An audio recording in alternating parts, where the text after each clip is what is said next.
Good evening. Hello, everybody. Dadman Walking 55 coming to you live. We're a couple minutes, 5 minutes late on the East Coast of the U.S. And I got the great JT Kirk with me. Hey, JT, how are you tonight? Yeah, I'm doing, Dad man. How are What you? I don't know. What a hell of a day. Yeah. You can tell everybody about your day, but I had to take Mom to a business meeting, which was at 3 o'clock. But I got there a little bit early. We had to fight off major thunderstorms. So an electric wheelchair, you don't drive out in the storm. So we had to push it back to 3:30. We waited another hour. I mean, just delays. Then we got there. It took over almost 2 hours. That much stuff to talk about. Then it was like you got on the road with no escape routes and stop traffic. we moved half a mile in about 45 minutes. And then after about an hour, 15 minutes, we started rolling, and then we moved like nothing ever was up there. No sign of an accident, nothing. Happens to me all the time. All the time. I got Mom fed, got her back home, and got home at about 10 minutes till 8. And I'm like, are we really going to do this tonight or not? But hey, we fought through. We did. How about your day, JT? Pretty long day. Pretty long day. Get stuck on one big problem for over 5 hours straight. Missed lunch. Ugh. Oh, you can't make up. You can't like take a late lunch, or you just at that point it's gone.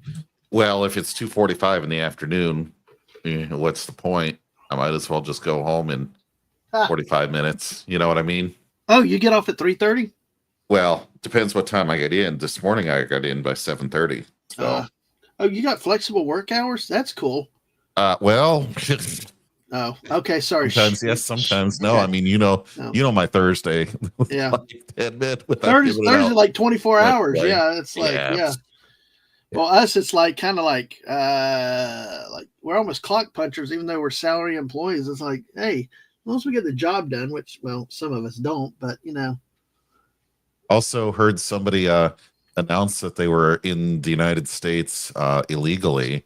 Asking a manager what they were going to do to try to help them, and the manager's like, I'll send you a good letter of recommendation.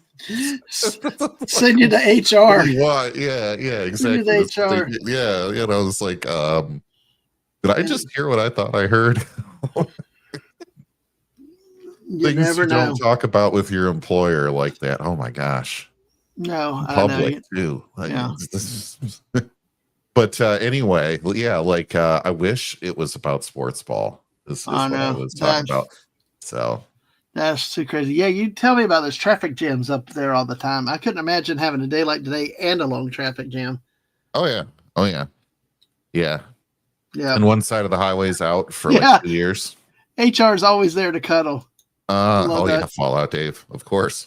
Wow, we got 7 people already. Well, let's get into the topics in just a second, but let's say hi to everybody that's here. Fallout Dave said, getting ready to talk about foosball. Mama says football is the devil. Yeah. Bobby. Buddy Hepburn said, howdy, buddy. How are you doing tonight? Good to see you. JT Kirk, we'll be live very soon. Yeah, we are live now. Oh, yeah. We're live now. Just, folks, this is, error. Yeah, that's been what today has been like, in many ways. It's just that it's like, oh my God, you're just like, it's what could happen has happened. So I don't know. Now I got to crawl in my throat. Sorry, guys. I apologize for that. But wow. This is really the long dry spell for sports, We got We do have baseball. We're going to talk about baseball right now and see where things sit. But I think the Jaguars start training camp on the 29th. So we're getting around to the start of the NFL training camps very, very soon, which then will lead to the preseason and the Hall of Fame game. And then, next thing you know, we've the end of August, we start regular college football on top of that. It's amazing how fast these off seasons go, JT. And then it's just bam. Yeah. When I was a kid and I always loved my football, I swear June school got out to August were the longest months in my life. Well, in terms of let us say from the end of one football season to the next, it seemed like it took eons for the next football season. Of course, your summer vacation went in a hurry, but it's like nowadays, the next thing you know, they're kicking off the new season. So, oh God, but he said ESPN is spending the first 20 minutes of every show talking about the Cowboys, so that's about right.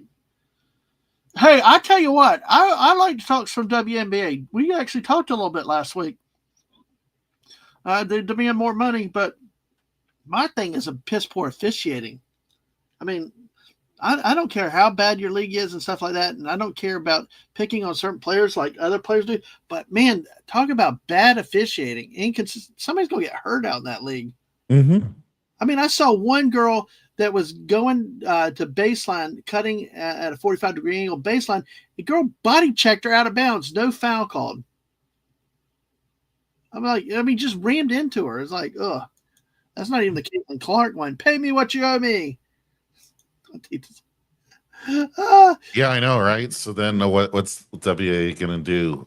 Send an invoice to every single player? Yeah, exactly. Instead of a paycheck every 2 weeks, we're going to send you an invoice. Yeah. The great movie, I Want My $2. So, yeah, sending your check. Yeah, you pay us for the right to play. The WNBA has never had a year where they made money. My memory serves me. Yeah. So, and they play in everybody else's stadiums too. It's not like they were able to hoodwink local governments to build stadiums or arenas for them. No. But somebody made a good point. Good point. Outside of Caitlin Clark, people know so little about the league that you could just swap every single last player from like a college team. Yeah. In there, and like 99.99% of America would have no idea that you even did it. I think Angel Reese has been one of those force-made players. I mean, because she came out of LSU. Now, college she played okay, I guess, but everything, all the jokes that she can't hit a layup, She leads the league in rebounds because she missed 10 shots, Yep. Yeah. And nobody fights down in the paint for the rebounds anyway. Yeah. Nope, they're not going to care if the WNBA folds. But you know what? Which is sad, but that's just, that's reality, right? No one's going to care if the XFL folds. I mean, you and I might care, but it's going to be a blip on the radar that might not even make ESPN for more than a day, as they have nothing else to talk about. Yeah. Right. No. But if there's a big news story, good luck. So there's a reason why there's sports channels that are like ESPN 4, 5, and 6. Because those sports are barely sponsored to make, enough money for the event. But that's just how it goes. And if your sport gets bigger, all power to you. But it's just not the way it is. Yep, exactly. So give me a second real quick. I'm trying to look at something real quick here. Because Fallout Dave, there was a comedian that did that. Yes, I did see that. The name of the comedian's escaping me, but I think he had some really good quotes from an older comedian too. But yeah. All right. So I'm actually this breaking news to talk about the world of sports. We're going to use this as our segue into baseball, though. We'll get off the WNBA. Yeah. Oh, yeah. They didn't. I saw that they didn't even get into the club because the security wasn't going to do it. No, I did not see that. But hey, what we did see is this breaking story happened the other night in Major League Baseball. Things of news and interest here, as we can see that there is foul play and there is controversy in Philadelphia with a fanatic, as he's like caught with another fanatic. Oh my gosh, he went and hid. Yep. Oh, I love that. I mean, my God. But that thing has got to die soon. I mean, everybody's doing it. I even saw one with Bill Cosby that I don't think we're going to show on this channel. No, I didn't. I saw Bill Cosby. I saw Bill and Hillary. I saw McDonald with the Burger King. Oh, with the Hamburglar? Oh yeah, you got Wendy. Actually, it was McDonald and Burger King together. Oh, okay. Yeah. It's been bad, dude. It's just like, it's like everything else. It gets overplayed. I mean, but then again, you flash in the pan. You better do it quick while it lasts. So, but that's it's really really funny. Oh gosh, Buddy said he was watching Dragon Slayer and Valerian was played by the real Caitlin Clark. Oh, cool. It must be a TV show, or is that movie TV show? What is that? So, Fallout Day said love it. The Horn Dog CEO and being roasted. Oh, there's a meme template. Oh God. Yeah, because I've seen I'm Bill sure. and Hillary. Sure. I've seen all kinds. You name it, they've done it. They've actually put these two, the CEO and the HR person, on the old Splash Mountain ride. That's how bad it is. Oh my gosh. What's the worst one you've seen, JT?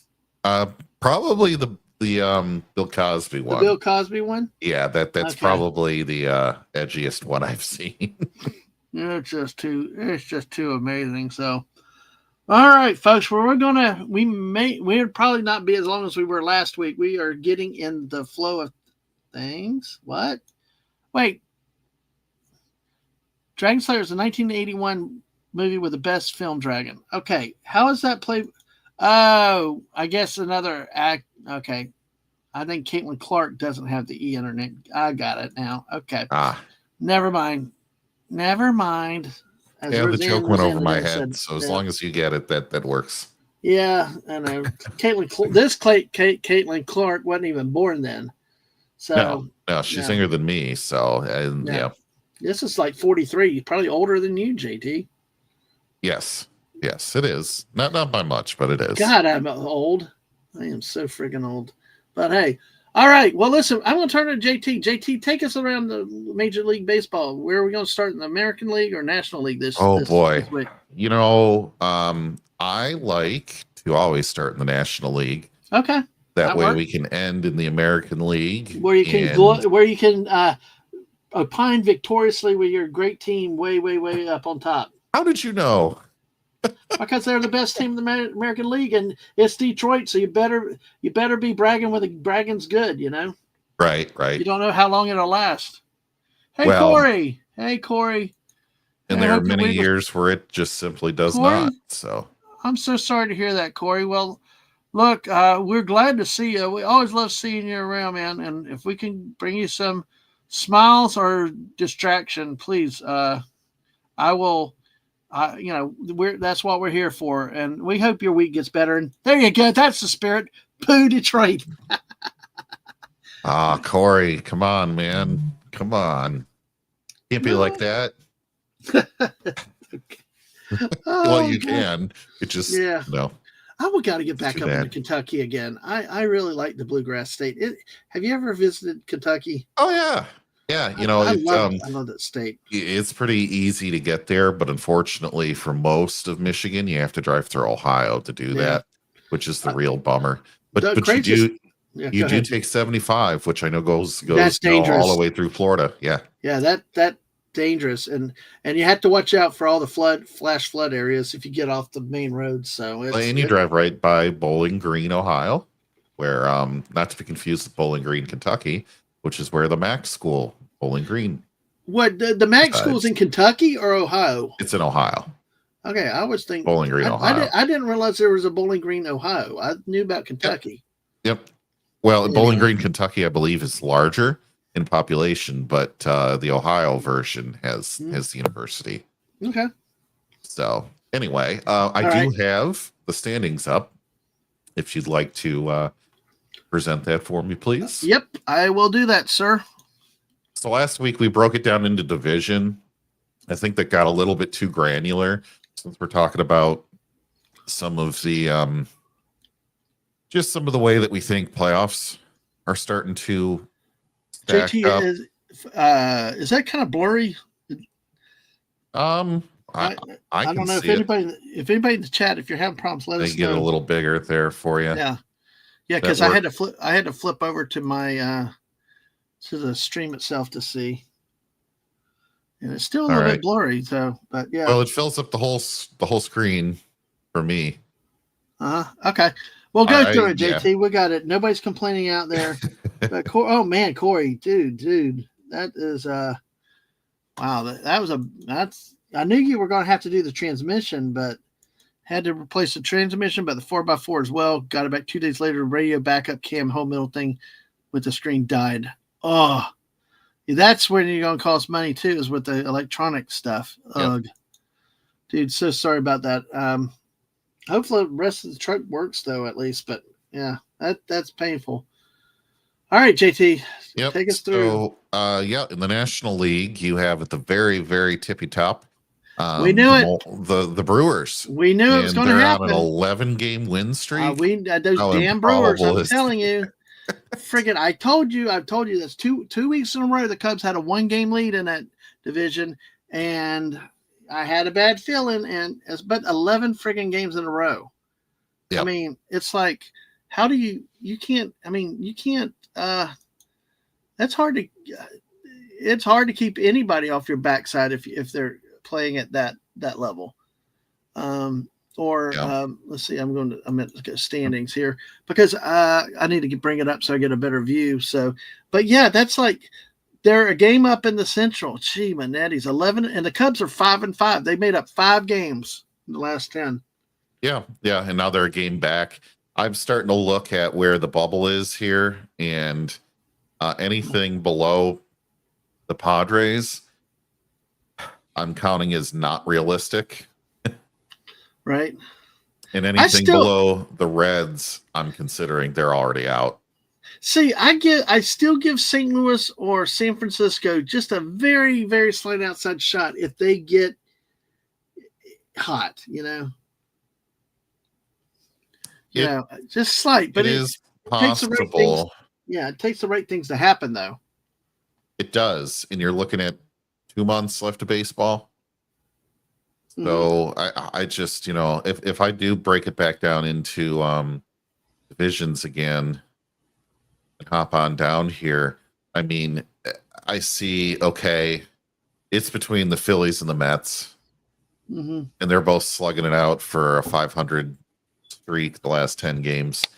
Then you've got Milwaukee and Chicago. You think the Cardinals have a chance? Possibly, because I've seen the Cardinals because they're the St. Louis Cardinals, and their life is to make the Cubs' life miserable. All they have to do is make the playoffs. That's it.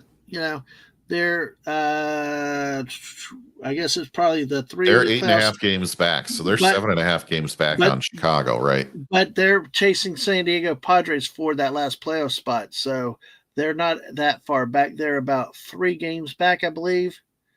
Yeah, 3.5 games. So they could catch the Padres. St. Louis? Yeah. They might. All you got to do is get in the playoffs now. It's no longer about winning your division or how you do over 162 games. It's just making a playoffs bid now. Well, see, I think the only team worth it in the West is the Dodgers. The rest of these, I don't think see anything. Oh, I agree. Everybody else is relegated to the playoffs if they can make it. So, yeah, I look at this and I'm like, okay, the East has 2 teams, the Central has 2 teams. Do you really have 2 teams here? I don't see it.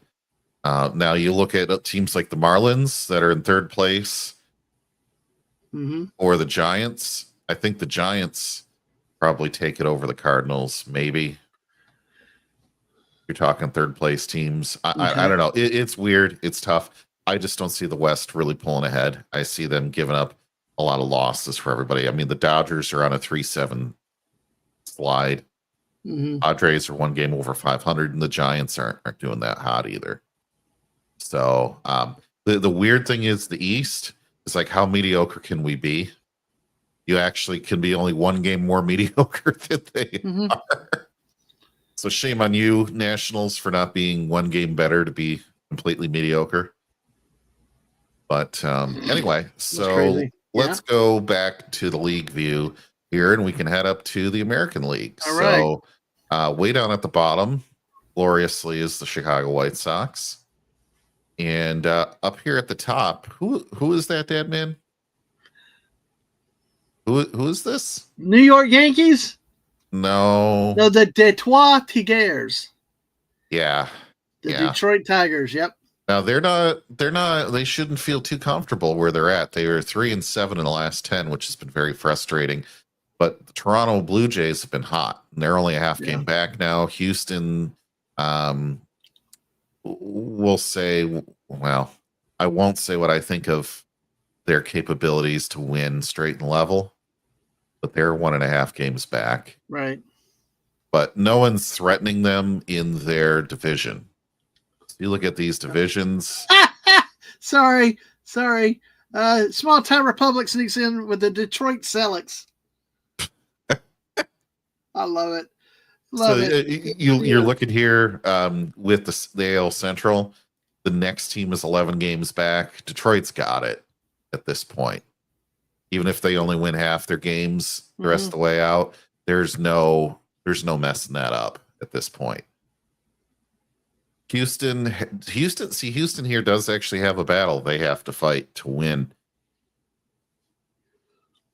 Excuse me. And so I'm kind of like, okay, well, there's a lot of other teams open for this. The funny thing is the Indians here at second in the Central are still at best a fourth place team in the AL West. There with the Angels and a fifth place team in the East. So the Tigers are getting a lot of help. Yeah. Right now. Yeah, they are. I mean, look how bad the Central is. Everybody's below 500 except Detroit. Yeah. I mean, look at the East is all but Baltimore are above 500, and even the West, 3 of the 5 are above 500. It's going to be interesting to see how those 3 playoff spots, 3 wild card spots, end up going up in the American League. I think Toronto, though, is going to run out of steam. I think that they've picked their time to get hot, and they're done. Yep. The interesting thing is, go ahead. I'd say, let's stay in the American League. I got Buddy made a comment about San Francisco. I want to get back to in a minute, but go ahead, keep going. Oh, I was just pointing out here that I mean, even you don't even have to have a stadium or a park, and you're still not the worst team. I mean, look at this. Yeah, Chicago.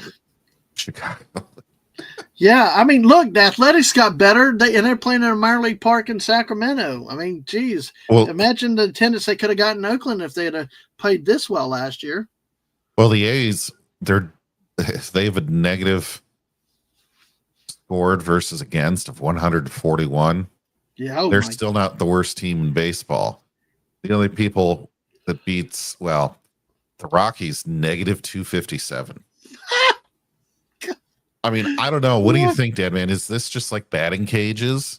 It's like, why bother? Shut the franchise down.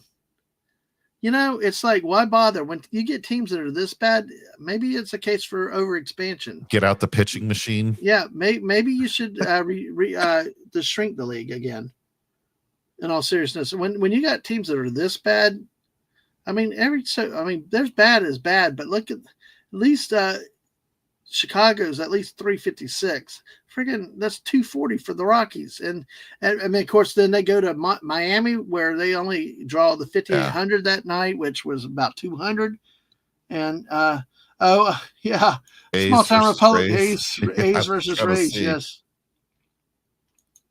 I'd like to see a consolation bracket where you give some of these bad teams another chance. It might actually be entertaining.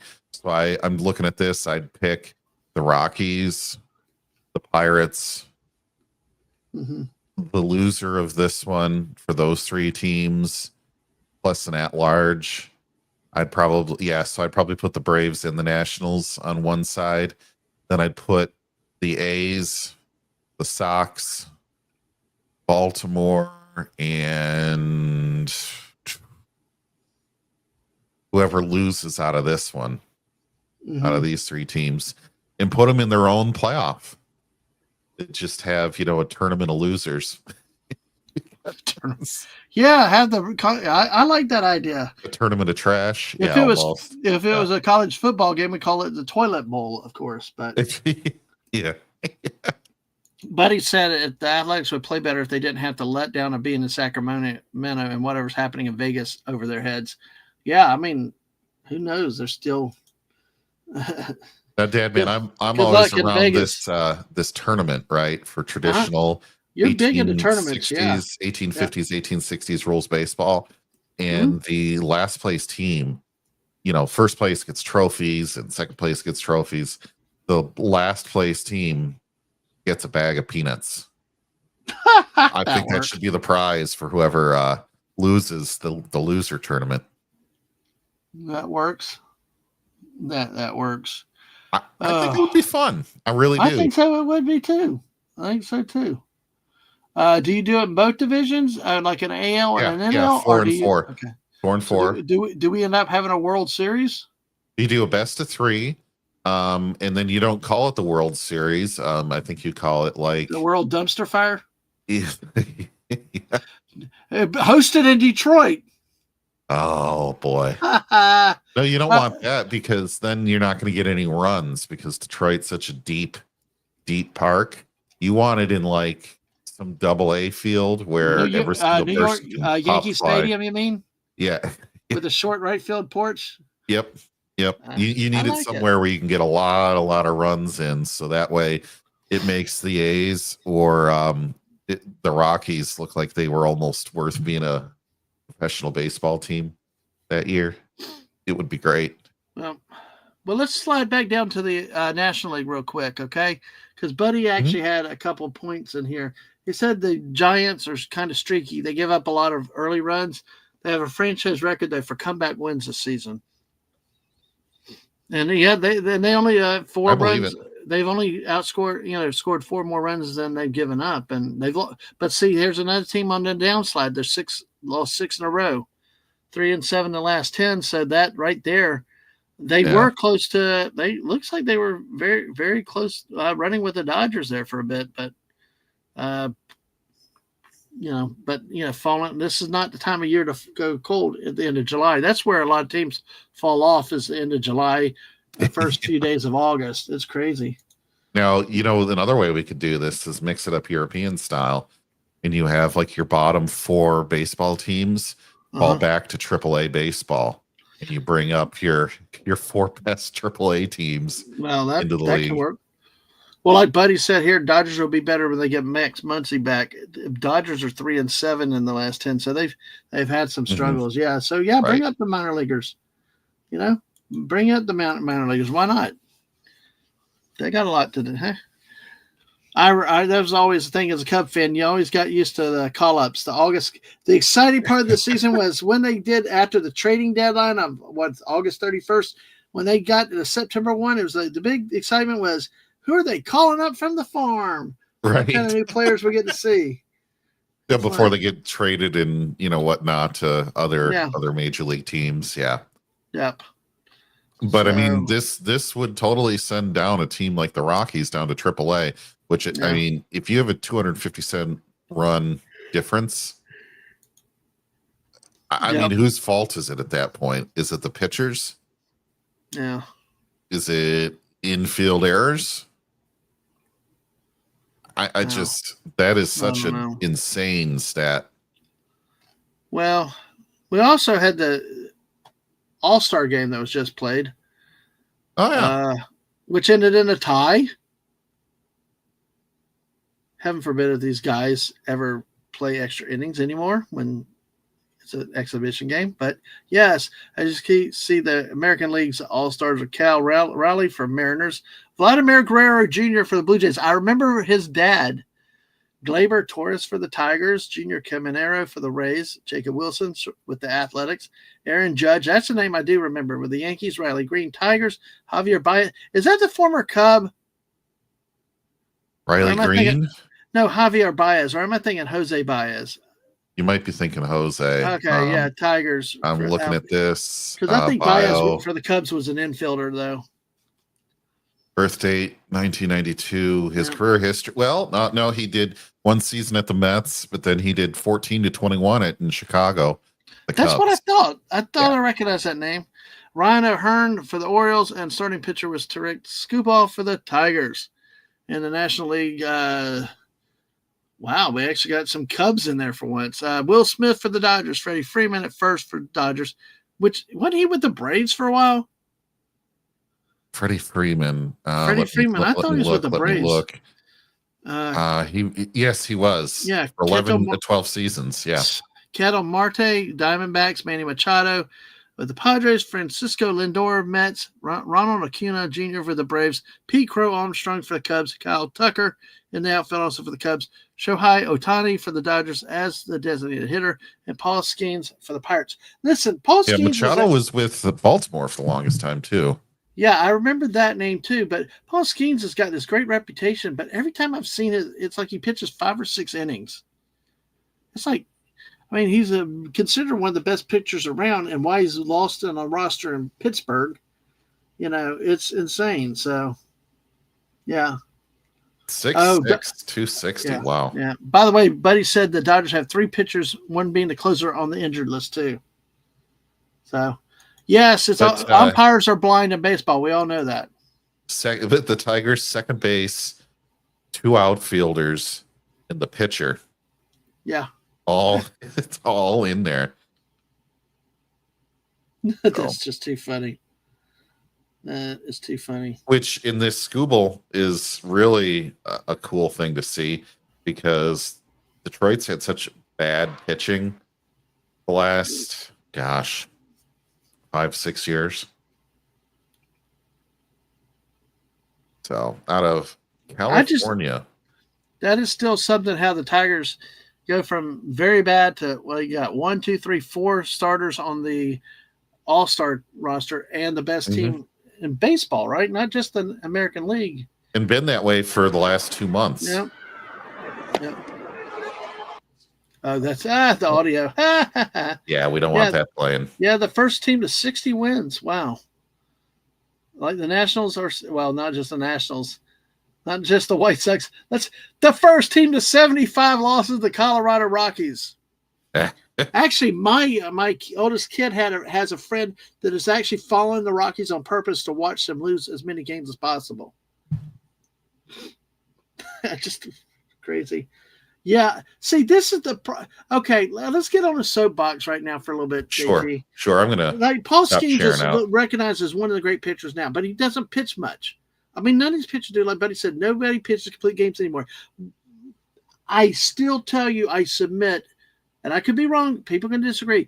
That what's happening is these kids are playing baseball way too early in life, every day, all year. It's not just off seasons and stuff like that. And they've done it. And now we have the Army issues. And now we've gotten the salaries have gotten higher. Now everybody's coddled. Way gone are the days. Everybody looks at like Nolan Ryan.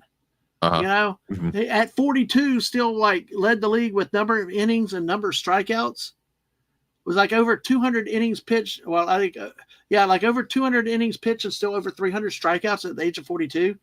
Or Greg Maddux.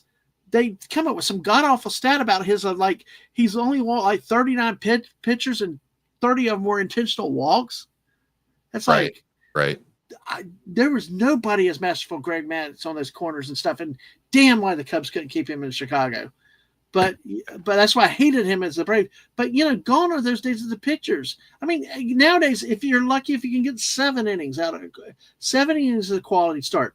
And how many times, especially in college, they pull the starting pitcher because of pitch counts or whatever else, and then they blow the lead because your starter's rolling, he's rolling, and then, well, we got to yank you. But I think the game has lost a lot. Well, by is that not just having because those things. Batting has gotten so much better? The quality of your batters has gone up. Yep. So that means the quality of your pitching has to go up. And it's Buddy not a 1-to-1 thing, right? And Buddy also has played before, and I really take Buddy's insight on baseball. They don't pitch and they want the heat at maximum effort every pitch. Gone are the knuckleballers. Tim Wakefield came through. Phil Necro, Joe Necro, those guys. the junk ballers, you know? Yep. You know, the ephus pitch, you know, just things like that. You know, you had the curveballs. You had Dave Dravecki. You had like Jamie Moyer was one of the greatest starters for the Cubs, and then he moved on. And Tom Glavine wasn't overheating pitcher. Well, the only way you're really going to fix this that I can see, Dadman, is if you cap the number of pitchers on your roster to be substantially lower than the number that you have on most teams today. And if you do that, then you're also asking for more pitcher injuries. And so I don't see that being a realistic way out of this because, one, the players are going to complain about the added injuries. Two, the fans are going to complain that their teams are not succeeding because you capped the pitchers and half of them are hurt. So I just don't see it changing anytime soon unless you start handicapping batters.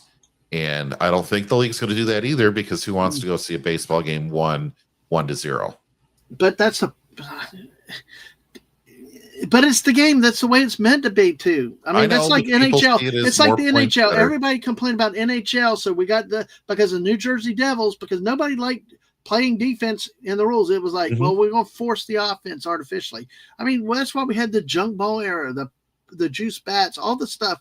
We had the steroid eras and stuff like that because of that stuff. Let the game grow naturally and be what it is. Because I tell you what, those Ironman pitchers, they're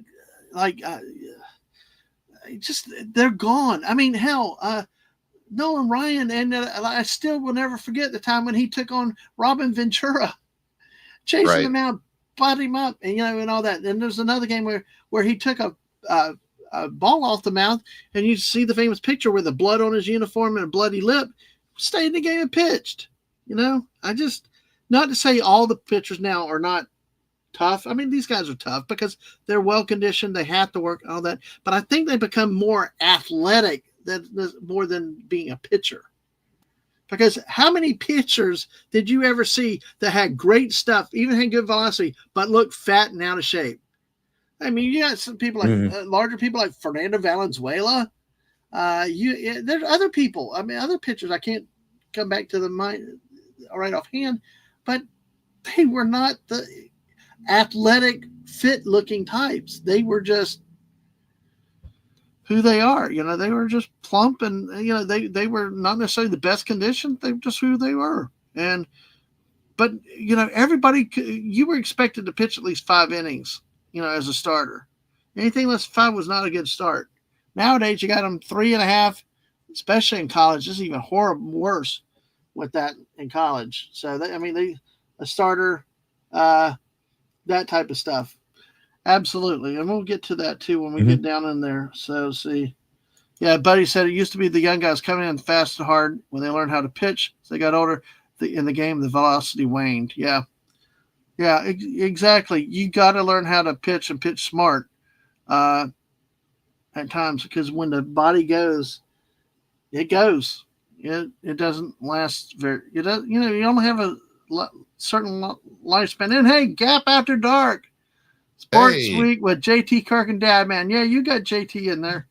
We're working on the graphics. It's just right now, JT understands. We're just kind of. Until we get to the college football, wait, JT, that's probably only about 3 or 4 weeks away for your week on the Big 10. I caught myself. I was about to say Big 12. You were. Yeah, I was about to. And that's even rounding down. You have to say like Big 20 or Big League -5 because there's only like 5 teams not in the Big 10 and all of NCAA football. Well, at least the Gators are in a league of 16 teams, so that's cool. We only have 16, but it's still Big 12, Big 10. They both screwed up. They could take the damn number out of your name, or at least change your number to what you are. I can't keep up with the Big 10, Big 12. I've always struggled with the Big 10, Big 12. So big -10. That is cool. That is cool. All right. Well, JT, anything left in the world of baseball that you want to talk Let's about? give it a wrap. I think we did a lot last week, and not much has changed other than some of the top teams getting a little slow at this time in the year. But Yeah. you have time to get hot again and time to fall again. There's Well, still let's 2 do months this. left. Well, let's do this real quick. We'll run through the current scores as they sit now at 9:45 Eastern. Top Sure. of the ninth, the Yankees lead the Blue Jays 5-4 at Toronto. Big AL East game. We need the Yankees. Yankees are As a Tigers 55, fan, we need the Yankees. 55-45 Yankees, 59-41 Blue Jays as a record. Bottom of the eighth, God, this inbreeding play drives me crazy. The Angels are at the Mets. Mets lead 3-2, bottom of the eighth.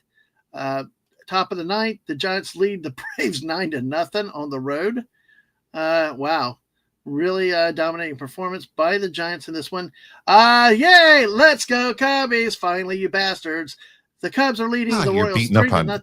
the Royals. What? You're beating up on the Royals. Well, at least Poor they babies. win. Well, you never know, dude. You got to take every win, especially when you're trailing the damn Brewers. Top of the seventh, the Cubs lead the Royals 3-0. Bottom of the seventh, the Rangers lead the Athletics 2-1. This game in Texas. Into the fourth, the Rockies have a lead, folks. They've scored 6 runs. And you were talking about St. Louis? Well, you never know. It's still early. 6-2. After 4, the Rockies are up on the Cardinals. Plus, they're playing in Colorado. They got to throw the home fans a bone every once in a while, there, JT. Yeah. Just beginning, top of the first, Astros, Diamondbacks, no score. Top of the first, also out west, Brewers at Mariners, no score. 10-10 later tonight, Twins, Dodgers in Los Angeles. Finals earlier, the Indians beat the Orioles 6-3. The Pirates beat JT's Tigers 8-5. Yeah. So, wow, that's wow. And also, the starting pitcher, I bet, especially when the pitcher, the winning pitcher has a 4-10 record now. He's got a decent ERA of 3.53. So, but the Marlins win at home. Wow, I wonder how. I'm going to see this though. Marlins beat the Padres 4-3. We've got to just check the box score. It's Tuesday night in Miami. Let's see. Shall we guess the crowd attendance? Oh boy, can we get a picture first, or is that cheating? That's cheating. I'm actually trying to see if they used to put the attendance in these box scores. All right, folks, put in the chat what you think the attendance is for this Miami game. Yeah, folks, please do. It'll be fun if I can find the attendance.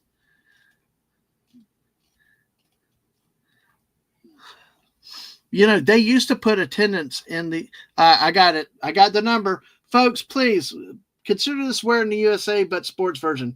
What do you think the attendance today was in Miami for the San Diego at Miami Marlins game? Hey, Mrs. Hey, Mrs. I understand it's hard to type on the phone. How are you doing, sweetheart? Fallout Dave said 500. And yes, hell and hey, Mrs. You're so loved and appreciated. It's so crazy. YouTube does this all backwards.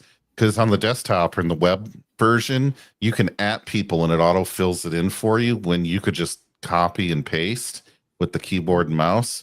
But then when it comes time to use your thumbs on the phone, it never lets you @ anyone to let them complete when you want to tag somebody. Like, this is when you need it.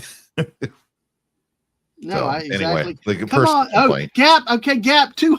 Oh my God, you people are cynical. Fallout Dave is 500. Buddy says 5,000. 5,500. Mrs. actually says 3. Oh yeah, 5,500. I love my wife. 3387. I love my wife right there. She comes up with good numbers like that. Did you know that she, in her real name, she lowercases her first letter of her first name?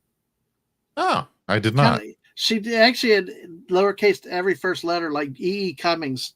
And then she married me and took the big H, but yes. Well, okay, so we give it another 10 seconds, then I'll give my guess, Dadman. Okay, we got 200 by Gap, we got 500 by Fallout Dave, we got 5,500 by Buddy, and he's the high one and misses at 3,387. Okay, I guess we'll close it out then. I'm going to go with $1. What, one? One. Yeah, that way I can be closest without going over. Oh, actually, no. I take it back. It back. Here's what I'll do. I'm guessing 5,501. Oh my gosh! No, you priced us right, buddy. Gee, my nannies, that is cold. Well, the attendance in a game that lasted 2 hours 31 minutes, 11,621. That's tickets sold, or is that people in attendance? That's what they call the attendance. So whether it's really the actual people that came through the gate or not, who knows? It's called Lone Depot Park, and guess what? They probably are paying off the loan still in that stadium. Probably will pay for that stadium forever. Built on the site of the old Orange Bowl, So, but anyway, thank you for playing tonight. And as we saw earlier, the great Philly Fanatic is on the Coldplay cam. Again, beats Boston 4-1. The Nationals beat the Reds 6-1, and the Rays beat the White Sox 4-3 at George Your M. chat's Stein about ready Field. to revolt on that 11,000 number. That's way too many. Yes, announced attendance is now what they refer to as tickets distributed. Does not include butts in the seats. Yeah. Is that for a year? Well, you would think so with some of these games too. Given away. Some places you can't give the tickets away though, Fallout Dave. That's what's so funny. But oh yeah, there's been years where the Pistons have tried to give away tickets to various groups that I'm related to, and people are like, "No, that's okay." Yep. All right. All right. So that deals with baseball here.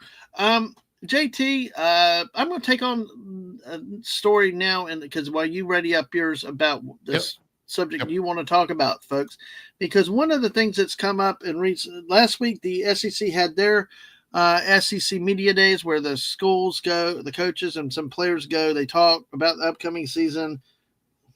Poppycock has to be 11. Gap, I'm so happy you're here with us at a sports show. By the way, lovely Bombay cat. So, Fallout Dave said when in Denver for a while, Nuggets were like that, couldn't give those tickets away. So, what was discussed last week was some the SEC's feeling on the status of the college playoff system. This week with the Big Ten's media days, they are weighing in now. The SEC and the Big Ten, for whatever reason, they both have to come to an agreement on the exact format for 2026, or it stays with this year's current format. It'll be a bad compromise, whatever it is. It'll be something that nobody on earth wants. Oh my God! At the end, I want to say a free ticket. Was this a Detroit free tickets? $20 core light, $50 parking spaces. I mean, that's why you just don't go. Oh, by the way, Chewy's here. Yes, Chewy over on the Twitch side. Thank you, Chewy. Chewy, good to see you as we are talking about what's happening with the college football playoffs possibilities for 2026.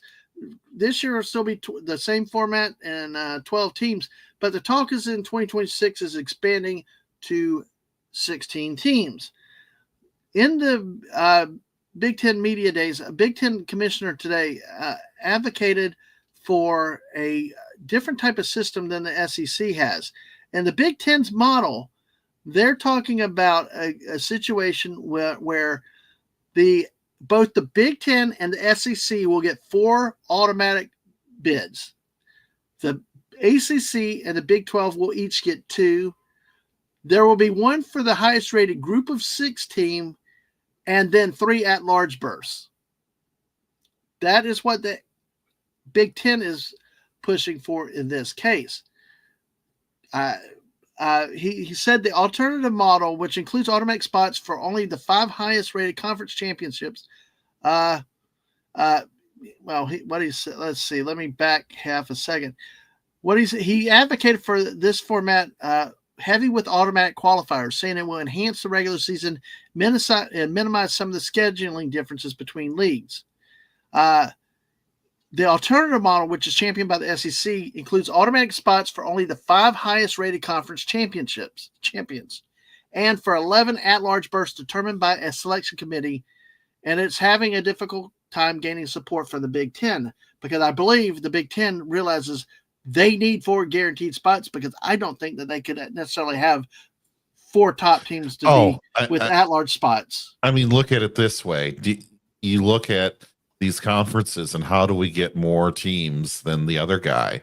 And, they've run scenarios. They've all got, some supercomputing unit at all these universities.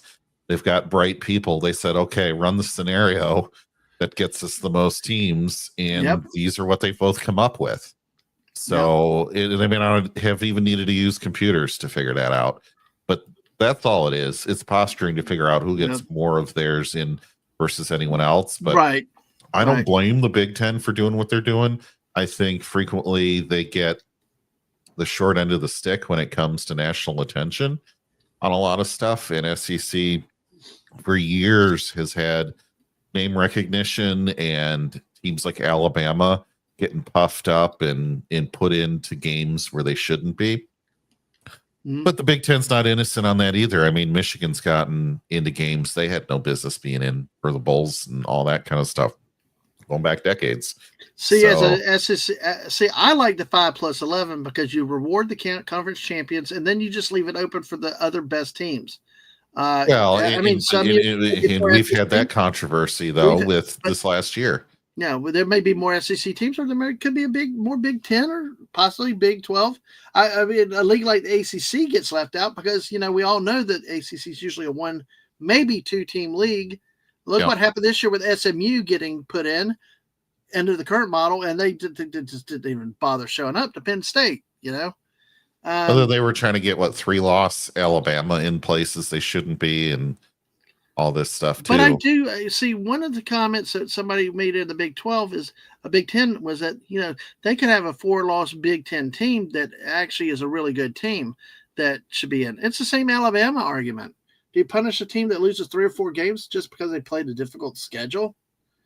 You could have a 4-loss team that's actually better than a 1-loss team like we saw last year with teams like Indiana, or SMU. I mean, they were paperweights. You just look at the schedule, but they got there because of the record, not because of what they did during the season and who they're they not even flyweights or welterweights. Right. They just straight down to paperweights.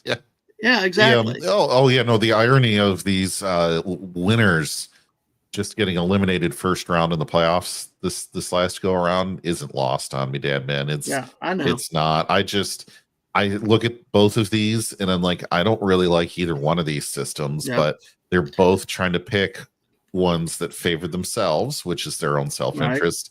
Right. I think you may not get a compromise this year. You'll probably get one next year, and that compromise will be something that absolutely no one wants and probably hinders the game in some way. I'm just that skeptical when it comes down to all this. In these 2 conferences doing it all, I feel like there should be a third-party mediator or somebody else making this decision besides just them. I don't know if it's there. So, who do you bring in another conference to get weight behind you? And if so, who do you bring in at this point? Like you said, the ACC is weak. They might have 1 at best 2 teams to bring in. Yeah, see, I like the 5-11 model because I think that it does theoretically allow more variety out there. Because, see, you could have a Mountain West team that may not be its big championship team, but they could actually be one of the top 16 teams in the nation. They could actually be up. They played a hard schedule. Maybe they pull off an upset win. I just like the potential availability to have a more variety of teams with 11 at-larges versus the other mode. At the other mode, you're only going to get you're only going to get 1 Power 6 and then 3 are at-larges, which are probably going to be taken up by the super conferences. So you're stuck with maybe 1 non-Power 5 conference there. I see it though, it being 5 and then the 11 biggest TV markets. Mm-hmm. and it won't be the better teams. It'll just be the 5 and then the next 11 biggest TV markets that will inevitably usually have an underwhelming Notre Dame or something thrown in there. A Michigan that doesn't deserve to be in the conversation that'll end up pushing out a Penn State. Sorry. Stuff like that. I just when you give too much control to have it be open like that, I just see it getting corrupt and unfair. I understand your concerns with that, but even the Big 12 and the ACC got more traction. It actually gained traction than SEC after the spring meetings. But if you look at the Big Ten's scenario, 4 Big Ten, 4 SEC, 2 ACC, 2 Big 12. That's 12, right? That's 12 right there. You got one. It could be your Western Athletic Champion or your CSU, whoever the highest ranked group of 6 is. Then you only have 3 at-larges. We saw this year with 5, and then it had 7, 6 or 7 at-larges, and it's like those. You're not going to get the smaller teams in a chance like that, even from the Big 12. And when I say smaller, I'm not talking CSA and others. I'm talking about teams in the Big 12 and other good conferences out there. They would get excluded under the Big 10 format. I understand they're looking out for they're both looking out for the best interest. Big 10 is better to have as many guaranteed spots as possible. SEC is given as many at-large spots because we know how the polls work, and then the committee follows the polls. And good night, Corey. Part of the other reason why the Big Ten wants 4 spots, money. They have way too many teams, and so it's plausible that you have all these teams that didn't go to the conference championship game if you still keep it, and you just have too many teams in your conference. And now what do you do? Who's better when they have 4 teams with 12 wins or 11 wins or whatever it ends up being, right? Yep. And so that's why I think they're trying to do that, not just because they're afraid that they won't get 4 teams in, but when you have Ohio State, Penn State, Michigan, Wisconsin, and then you've got like your other contenders, Oregon, Washington, one of the California teams in Michigan State. Who do you I've just named off 8 teams, and that's not even a third of your roster of potential potential teams. What do you do? Because you didn't play enough games in your own conference. You got way too many teams, right? And you're trying to maximize your profit from having all these different markets. One of the other things the Big Ten has thrown at the SEC is, for them to accept the 5-11 format, they want the SEC to play 9 conference games. That's been the hard part for getting the SEC coaches to accept. I'm all for it. I mean, at this point, everything's screwed up already anyway with everything. So, especially with this playoff system, and 3 losses can still get you in.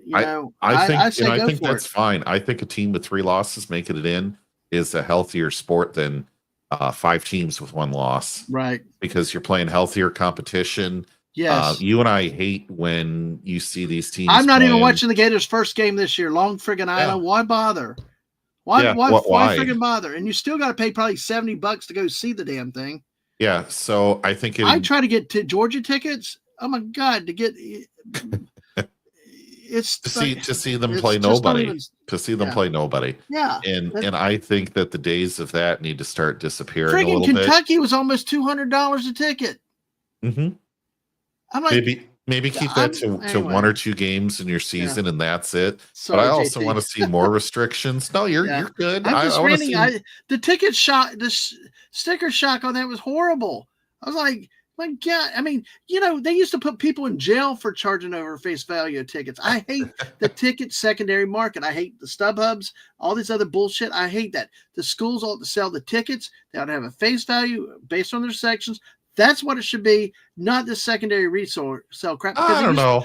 They used to put people in jail for that stuff. You can get scalping. burned. You can get burned by tickets nobody wants. It's legalized scalping though now. It's legalized. Dadman, it's capitalism. It's the market. No, it's illegal. You're going to people put a cap on it. You can be a commie if you want. before you were born, people got taken to jail outside of Florida, Georgia for just because they sold $10 over face value. Which is communism. I get it. Oh, I know. I love it, JT. It's always fun.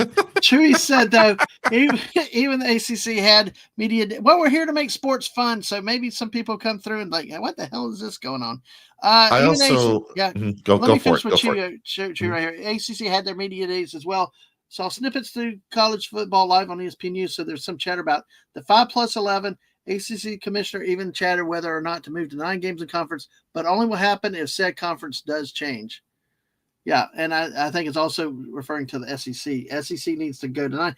I don't have a problem with SEC going 9 because I'm tired of friggin' there's no interest in Long Island. I mean, why? The thing that pisses me off, Dadman, is Alabama does this. Look, Miss is still here with us, and she typed it, and they might lose. That's exactly why.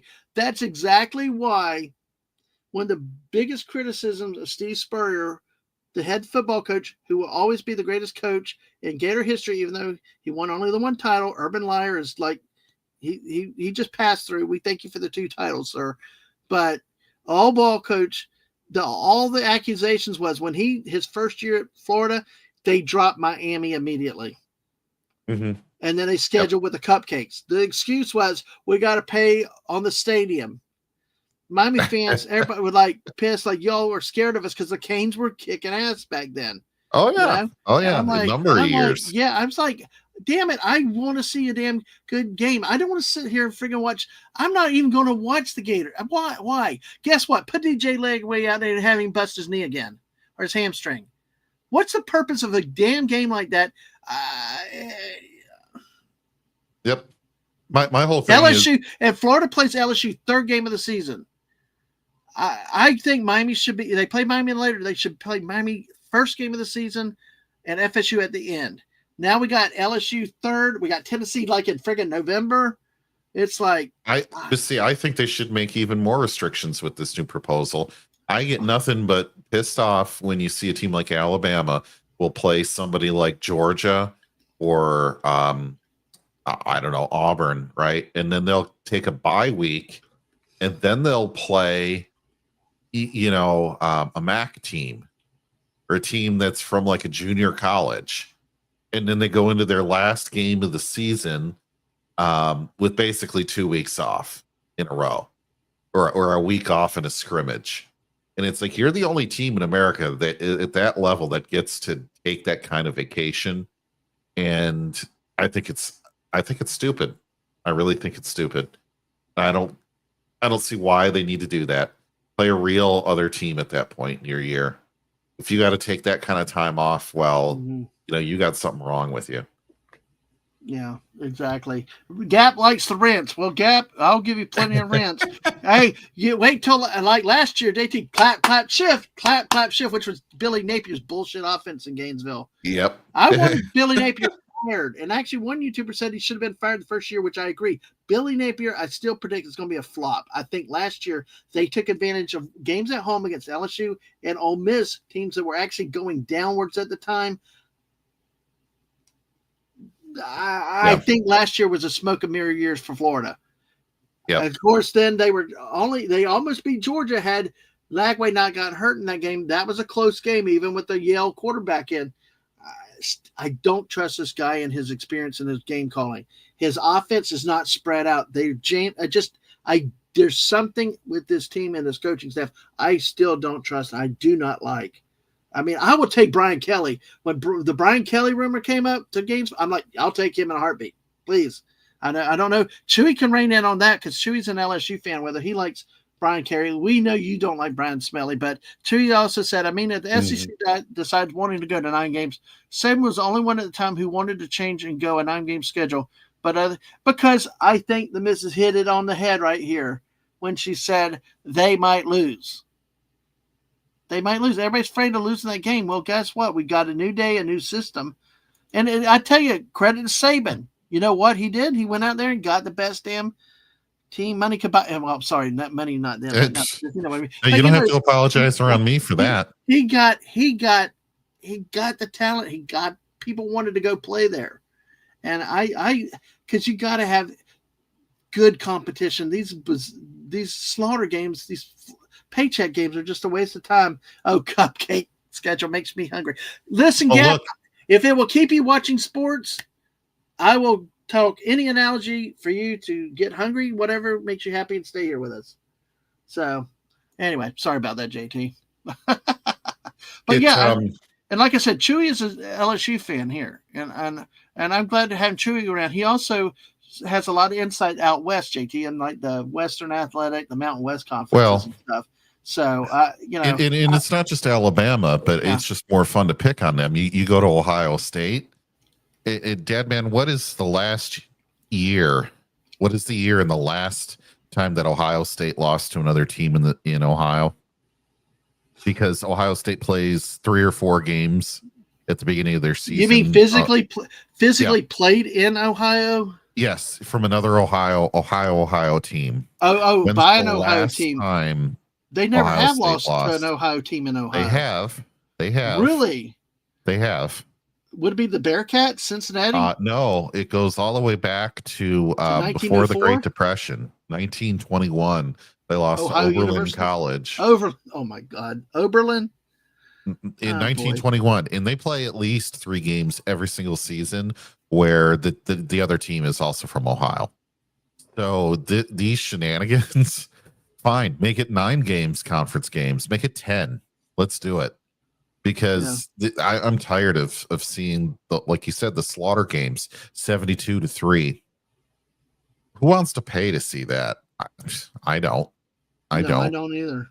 Now I will if it's the Florida playing Georgia. Yeah, sure. I saw that once. I saw the one game in Gainesville, Florida, Georgia. Oh God, it was so great watching Florida kick their ass so badly. You do that and you play real teams. Yeah. A 3-win team is all of a sudden pretty darn good. Yeah. You don't have to be perfect to get all the way to the end anymore. Well, I just love beating the shit out of the Georgia Bulldogs, One of my favorite games ever. I got tickets to Florida, Georgia. I think the Miss and I, the first year we were married, and I got them from my uncle. And we went. It was like 95 degrees. It was hot as hell that day. She probably remember. It was hot as hell. There was a rumor about rain coming through. Well, it wasn't just rain. It was a storm front. It went from hot, sunny, 90 plus to like thunder, lightnings. Back in the days when you played through that stuff, heavy rain, and then it got so windy and so cold in the second half, we were cuddling up together because it was so friggin' cold. And Gap says, JT, really admit it, you love Alabama. We got 9 people here with us, 7 on the YouTube side, and we got 2 over on the Twitch side. Thank y'all for being here. We may not go too much longer tonight because we're still getting our we've both had a long day. We're getting our sea legs back, getting into regular Tuesday night streams. But our plan in a few weeks is on the 16th of August. JT will be leading the discussion that night on the Big Ten preview show. And then the next week I'll be looking at the SEC. We'll come look forward to see what our guesses will be for the season upcoming, and come back, share your thoughts, cheer on your teams and everything else. So, but that's the plan for down the road. In the next few weeks, we will be following baseball and as things come up. JT, though, you talking about Ohio, you have a story you wanted to talk about, right? Yes.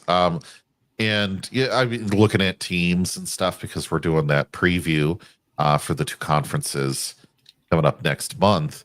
And one of the things that we've been obsessed reading about or talking about is the portal, and the portal this, the portal that. How teams struggle mightily, especially at the quarterback position or the receivers, linebacker, at a lot of finding quality candidates, finding quality players that just didn't work out somewhere else. Well, not everyone's doing that for their quarterback position. And Ohio State is one that has 3 quarterbacks. None of them are big time. Well, one of them was portal. The other 2 are not, and they are not trying to just go through their Rolodex and try to pick someone out of someone else's team and pick it up. So what they've got right now is a sophomore, Julia Sayin, against a junior, Lincoln Keenholz, and freshman Tavian St. Clair. Okay. So all of these quarterbacks are over 6 foot tall, and they all have a pedigree. So Will Howard is done at Ohio State. I think he aged out. I think he graduated. Hi, Piggy. I see you. Sorry, JT. Sure. Yeah, sure. sorry about that. So, I you know me, I got to greet the chat. I'm sorry for throwing you off with the rhythm. I'm so out of practice. So the first one, the sophomore, Sayan, is the nation's top-rated quarterback in 2024. And he originally signed with Alabama. He's 6'1". He's the shortest of the group. Saying he transferred to Ohio State once Nick Saban retired. So you've got a guy that decommitted and then recommitted over to Ohio State. So you've got that guy coming in. Then you've got your junior, who I think is the favorite. Honestly, I think that's who they're going to start with. But let's see the first game or two. But you may see all three of these players out on a field against a really bad University of Ohio or something like that, right? So this Keen Holtz, the junior, 6'3", who is, gosh, I think he's from South Dakota or somewhere out, in the plains. So, but he's been crushing it as well. I'm trying to think of his biggest achievement, but needless to say, he's not one to just rest on his laurels. And he has had people say that he is such an athlete that if you want him to play golf, he's got basically, not a professional level of play, but he'd beat me hands down by, 24 strokes. He could play baseball. He could play basketball. He can dunk, some crazy competition dunk guy. Yeah. So you have this overall tremendous athlete who's also in the junior role that he is the most experienced and just bigger than the other guy. Yeah. Then you have number 3, and granted, these two guys would be starters at pretty much any other school in the Big Ten and most of the SEC. But just walking in would be starters. The third guy is the freshman, and true freshman. He is the nation's number 10 overall recruit, and he is 6'4", so he is the tallest of the group. So they start at Texas in their opener on the 30th. This is a big question on who they're going to start, but I wanted to not necessarily guess on that. I think it's going to be Keen Holtz. But what do you think of this, Dadman, where they just basically took one guy a little while back from the portal and said, nope, we're going, portal, but he basically left Alabama. Come here. What do you think of them trying to juggle these 3 quarterbacks? Do they keep all 3 just in case someone gets injured? Do the 3 actually want to stay? Do they leave for another school? I don't understand. I don't understand why 3 quarterbacks want to go competing to that extent. I mean, you always want to compete, but you're number 3 guy. You're really, and there's no guarantee for freshmen nowadays. I mean, look what happened in Tennessee with Nico. He left, and then they got these freshmen. They got these young players. What did the first thing they do? We got to run to the portal to get somebody that I'd never heard of from some other school that everybody thinks is some serviceable quarterback. I'm like, you just play like the old days. You start them young, play them from freshman, and maybe you get them for 4 years.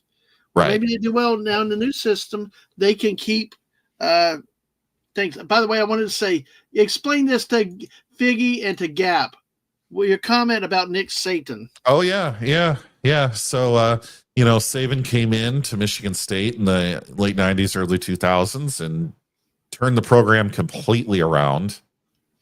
And then just said, no, I want to go to a real school, and went to Alabama and left Bobby Williams and a complete shambles of a Michigan State football team for the better part of a decade after him leaving. Yeah, just because he wanted to go to Alabama, just like that. LSU. He went to LSU. No, he left. LSU. Yeah, he left LSU. He left Michigan State to go to LSU. Then he left LSU in a lurch and went to the Miami Dolphins for what a season, and he couldn't hack it there. Yeah. So he goes to Alabama. So that's what happened. Gap appreciates it. I wonder if Figgy heard that, but yeah, anytime we say Satan, it's very, very, for a very, very important reason around here. Yes. JT does not love anything of Alabama. No, I do not. I don't even think JT would stop in the state of Alabama. Not if I didn't have to. No. You got to get gas somewhere, but luckily 75 goes through Georgia. No, wait. No, it wasn't Alabama. No, never mind. You heard but wasn't listening. Satan, Nick Satan, Alabama head coach. Yep. So, Dadman, I was about to tell a story. It was Mississippi. We were going on that trip to Colorado, and oh man, by way of Mississippi. Yeah, we stopped at a bathroom. I got a call for the missus. Like, tell them come turn the light back on. It had the motion sensor lights that went out. Oh no. Yeah, and needed toilet paper. It was crazy. So never be careful where you stop up and miss. I know you are, Figgy, but yeah. I figured you get a kick out of the story about Nick Satan, JT's favorite head coach of all time. And your favorite quarterback is Peyton Thorne, right? Yeah, he can. Well, he might have actually dodged the bullet with everything that happened with Mel Tucker, but that's something I'm not going to get into because there's a lot of open pending litigation on that. That stuff is still open. Wow. Yeah. Well, when you don't show up to court, you wait for summary judgment to go against you on stuff, and that takes a long time. The court gives you every opportunity to show up, and then Small Town Republic's still around. Did someone say Peyton Thorne? Yeah. Yes. He played for a little while at Michigan State and did a horrible ass job. And then was that Tennessee that picked him up? Auburn. He went to Auburn. Auburn, that's right. Small Town Republic had him in the last 2 years. Yeah. Mm-hmm. So. Have fun. Well, I felt bad for the kid though. Last year there was a game in it might have been Oklahoma or was it Alabama? There was a big game that he was in, and they really came close. And then final drive, and then he just threw the worst possible pass away that gave the game away. It was. See, Dadman, as a guy that went to a Big Ten school, to me, the thought of leaving to go to a different school is just like giving up your citizenship and going to fight on the other side of the trenches. You just don't do it. And I think those days are done. And you and I are just living in a relic of the past. Well, I tell you, this year with the college basketball, the Gators win the national title. There's a couple of my favorite, at least one of the guards, very athletic, great on defense, but he's got some good offense. He's transferred out. Mm-hmm. I'm like, why? You're on a national title defending team. Why would you ever transfer? I don't care what the coaching staff is going to go to bring in, but I guess the coaches I'm like, the kid did nothing. He was actually on the floor at the last play of the game against Houston when they ended up forcing the turnover. Where Houston couldn't get a shot off. That kid, he didn't make the play there, but he was on the floor for that last game. That's how he's that important. He's on the last the floor for the international title game, and yet he transfers. I just you never know. There could be a very, very beautiful, supportive young lady at another school. Maybe he went there. Oh, let's not get started on the broken arm Georgia quarterback and that whole Miami situation. Have you followed that thing since they broke up? No, I haven't. That's like the National Enquirer has hit the sports world. It's like, but hey, Georgia's happy with Gunnar Stockton apparently. Mm-hmm. That's one where I was waiting for them to go in the portal and bring in another quarterback with more pedigree, more talent, Yeah, but what is a pedigree and a talent when these guys are coming out of high school and you're going to get them for maybe 2 years at most, right? Well, that's where I'm like, these portals are really just such a gamble. And to me, if you're going to have a system with a coach and all this stuff, don't you need more than like a month to learn it and really believe in the system and get the playbook down? And that's what makes a senior better than a freshman, other than maybe you've grown a little bit. Michigan paid that $10 million to the guy that got him away from LSU. Yep. What's going to happen next year if somebody comes up with $12 million for him? Oh, I would take it. If I were that dude, I would take it. Yeah. Why not? Why not? Oh my gosh. Oh God. Leaving a girl for some reason triggered North Carolina and Jordan Hudson or whatever her name is. Yeah. Speaking of your great Bill Belichick. Yeah. And it's like 20-year-old girlfriend at North Carolina. Yeah. Yeah. They get pictures of her walking on the field and all this other stuff. And that's like, oh my God. So, oh yeah. Small town Republic, Tulane's likely starting quarterback is just now enrolling there. Very likely because, they've shook out. They've moved out of the other, got cast off from other schools where they don't see the playing time. And it gives them opportunity at these levels. And that's where I feel for programs like Tulane in that the quarterback has success. They might very likely could get picked off in a year or two. And those programs are going to pay for that. See, in this is where I'm kind of thinking this 3-team Ohio thing might actually work really, really well for them because you're going to have Keenold and then you're going to have these other two that what are were the other behind two him. names? Which was the guy from Alabama again? Sayin, Sayin. Okay, I don't remember him. I knew a couple of them that were there. Well, he didn't actually play for Alabama, I don't believe. He went, but never got on the bench. Committed, and then the coach retirement, and then he said, "No, I'm going to Ohio State." So the fact that they have these three that are so good only makes the competition for that position better, and by all three of them better for it. But I think you're going to get Keenold at the top for this year and next, and then you're going to have St. Cloud behind that, or St. Clair behind that. The issue is, what do you do with Sayin in the middle? And he's a great insurance policy. They both are, but I don't know if you actually play him in the end. It is a state. It is a state, and as in super, super wide. I did. I love the chat. We got ladies in the chat. Isn't this awesome, JT? Yeah. Oh, great. I almost deleted the Mrs. comment. At least he wasn't at a Coldplay concert. Oh. Bill Belichick is like a 70-year-old. What hell is he? 60 something, and he's got a 20-year-old girlfriend. And they did a interview with him with her sitting in the background, and he's 73. Oh, she wants a Super Saiyan on her team. All right. Yeah, that's what you want. You're laughing at me. All right. Okay. And Jordan Hudson is 24 and Bill Belichick is 73. Now, whoa. You say, is that his daughter is 41. Wow, Gap gets comment of the night with that one, that he knew the names, and he's on top of that. What's really disturbing is if your parent is dating someone that's half your age and you're the child, that it's like you're dating your grandchild at that point. I mean,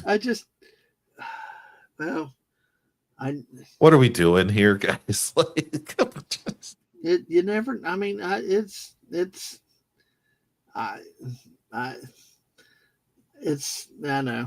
And Gap takes a bow after that. I'm very impressed, Gap. I'm very impressed. I'm very impressed at Figgy, and I'm very impressed at the Mrs.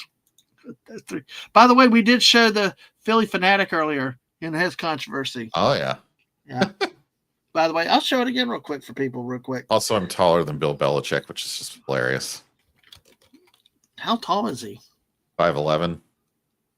Oh, you're 6-footer. Yeah. Well, I'm dumpy. You look down on me, so nonsense. Yeah. I only look left or look right at you. Because I'm always on the right side of the screen. You're always on the left. Yeah. So let's see. I'm trying to. Let me mute this. We don't need the sound. It's like blasting my ears out, though. So let's see. We're gonna get it set to right where we need it. So see. Hopefully you can. Hold on. There you go. You'll be able to see it, folks. This For you, Mrs. For your Coldplay, I want to say Cold Stone Creamery, but that's an ice cream place. For your Coldplay concert, Figgy, if you look, Gap, all y'all, if y'all missed it earlier, here we go. This is what happened with a Philly fanatic. Oh, hold on. Sorry, I got to show the screen, right? Typically. Yeah, that would help. All right, there you go. Here we go, folks. Here we go. 3, 2, 1, watch now. And there. Hey, whoa, Philly fanatic. Oh no, they're running. They're hiding. They're hiding.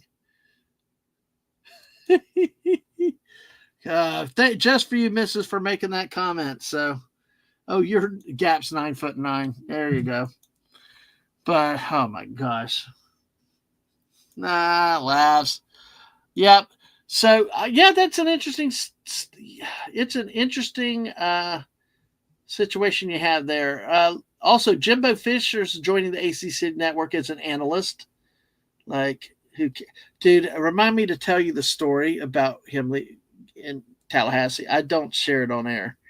You talk about gossip tabloid but it probably is true. It's just Gap said that was hilarious. So yeah, absolutely. So let's see. I want to take a quick look at let's see. There's something with the Gators. I want to take a little quick look at their roster because and we'll get more into it as time goes on. But you talked about the quarterback situation. You got 3 possible very up and coming type players that are playing there. Let me see. Get to the Gator roster because there's a name that I heard. Oh my God, they got 6 quarterbacks on the. Wait. 6? 6, yes. Okay. That's interesting because I'm going to have to do a search because I thought there was another quarterback there. Paul Kessler, who's a freshman from Los Angeles, Clay Millen, Jr. from Washington, Aiden Warner, the guy from Yale, Winter Park, who played a few games last year, Lawrence Wright, the 4th, I guess the son of the great Lawrence Wright, safety, and then Aaron Williams. And they got numbers 28 and 26. Don't do that with quarterbacks. Of course, DJ Lagway. I got to figure this out then. Because I heard that Harrison Bailey, the old Tennessee quarterback, was on the Gator roster. And I'm like, I expected to see him there. See, the Gators, like there's no quarterback depth. I'm sorry. They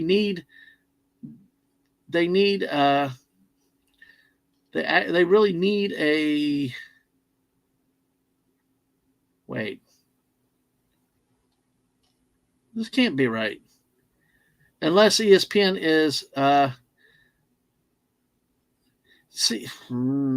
me see. Let me go to Wikipedia. It might be the most updated because Harrison Bailey was a highly recruited player that went to Tennessee, and then he lost behind Joe Milton, and he transferred out. Yeah, at that point, I'm just trying to see.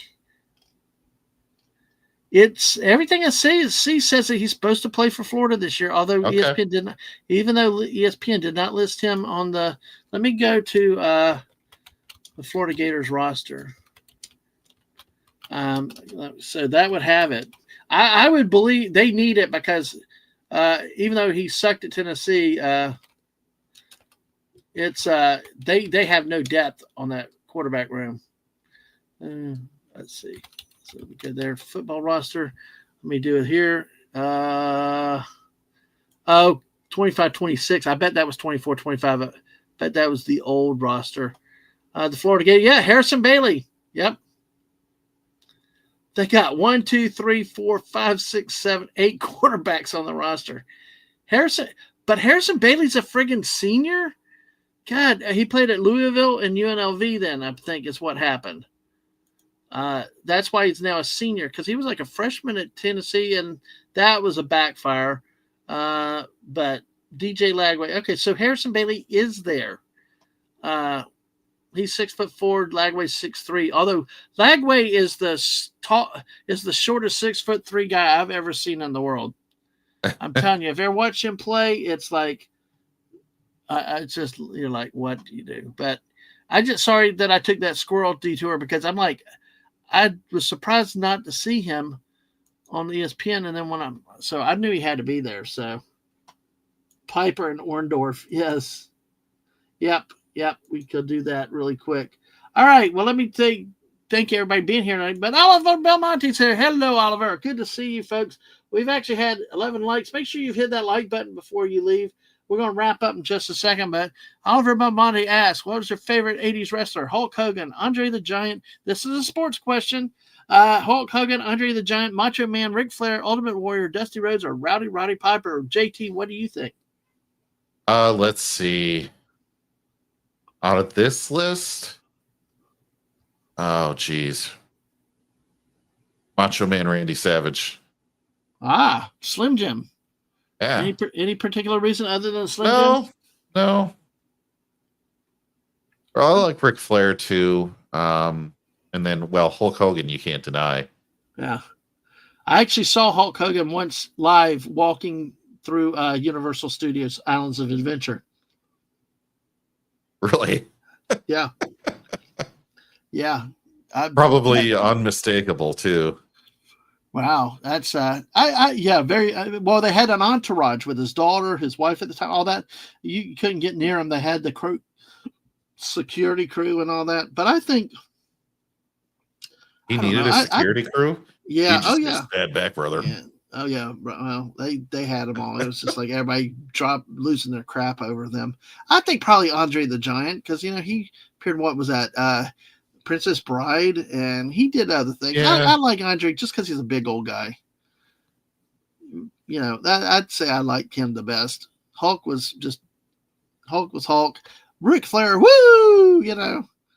Dusty Rhodes, goes back old school 70s, but so I think probably Andre or Dusty, but I think Dusty. So Gap said my highlight of tonight's stream was Dadman gets worked up to rinse. Well, yeah.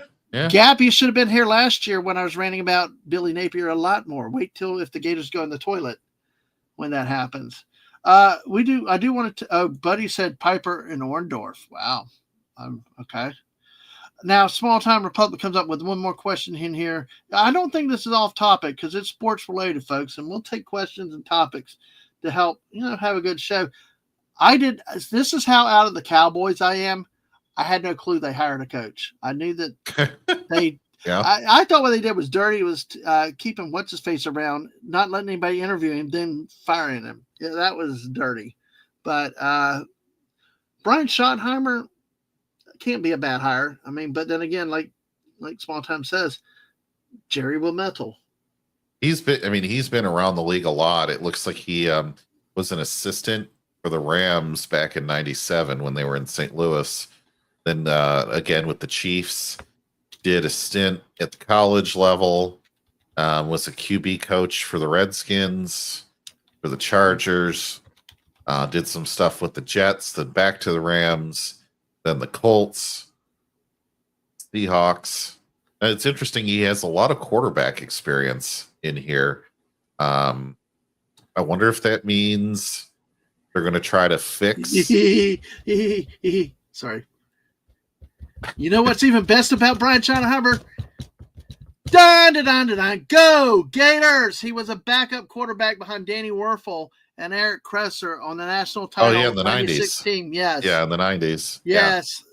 So yes, I love this coach. He's got my full support. We'll get rid of the owner and let this coach do it. You think that means they're going to try to fix Dak Prescott?